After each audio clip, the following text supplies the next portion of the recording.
Good morning, guys! Hindi pala good morning. Magandang tanghali sa lahat. Back to my vlog. Kakain tayo, guys. Ngayon lang ulit ako nakapag-video kasi medyo na busy ako.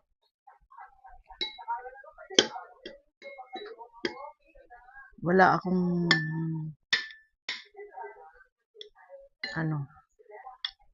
magandang upload. Hindi nakapag-edit.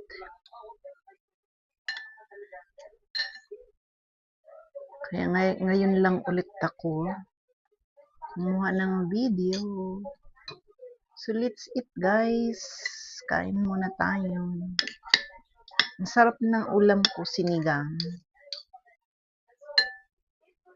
Kahit mainit ang panahon ngayon. Pero masarap pala talaga kumain ng sinigang. Tayo naman mga Pilipino kahit mainit, mahilig sa sabaw.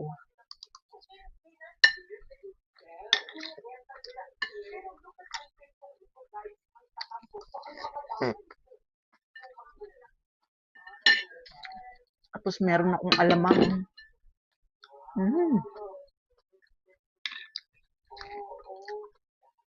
Kahit mag-isa lang. Masarap kumain.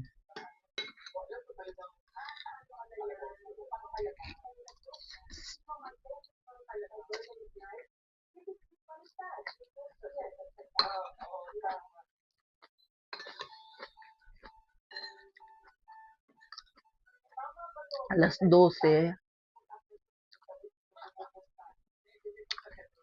12:15 na pala dito. Hindi pa sana ako kakain kaso kumakalamba yung sikmura ko, parang tinatawag.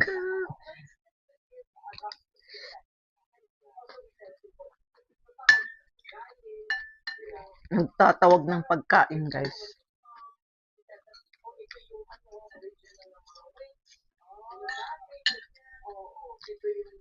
Sarap pa naman ng ulam ko.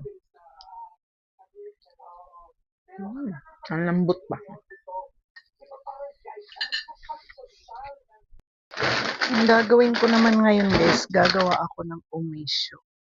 Ito yung yung plum wine, white wine. Ito yung ating mga ingredients. White liquor na 35% ang alcohol. Tapos yung sugar na cubes.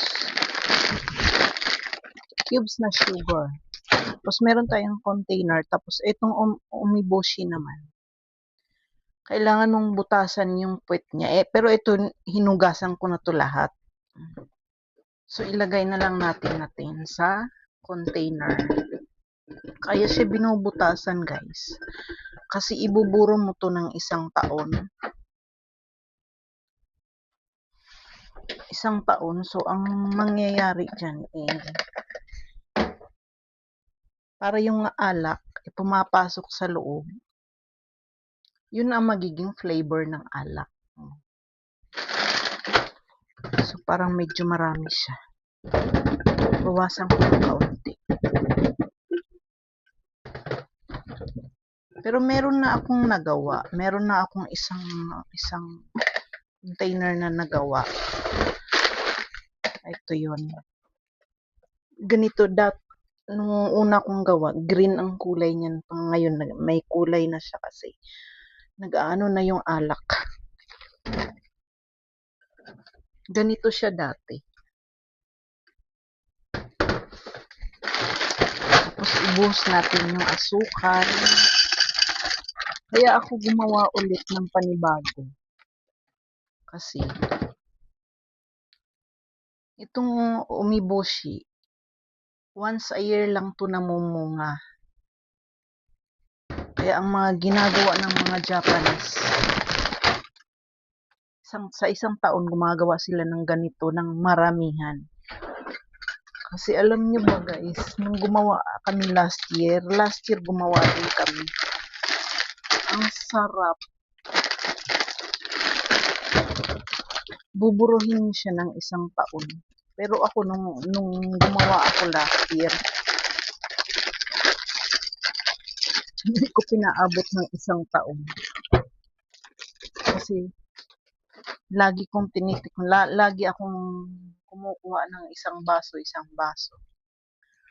Hanggang sa nauubos siya, hindi nakaabot ng 1 taon. Pero mas masarap talaga siya pagpaabutin mo siya ng 1 taon. Para yung ano niya, yung umeboshi, lumalabas lahat ng mga katas niya. Pag ininom nyo guys, grabe ang sarap. As in sarap.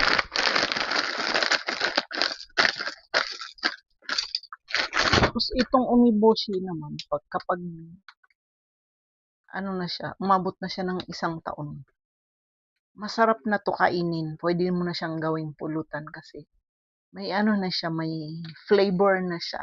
Hindi na siya maasim. Sa ngayon, pag kinain mo siya, maasim siya. Hindi ko kayang kainin ng ng sunong mama, ng diretso. Kasi maasim talaga siya. Ihahalo ko na siya dito.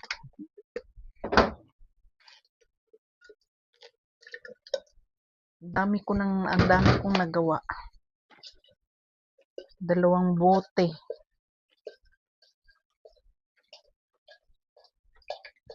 Kulang siya ng umesyo. Ay, ng umeboshi.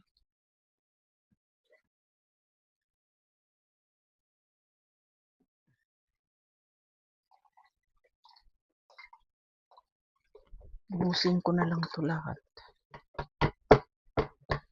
Para hindi masayang.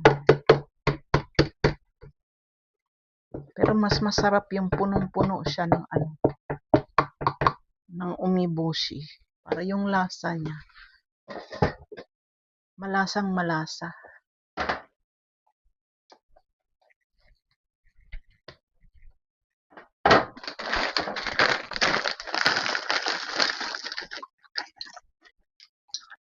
Inararo na naman yung asawa ko yung aming backward guys. Kasi magtanim na naman yan siya. Yan hanggang doon yan.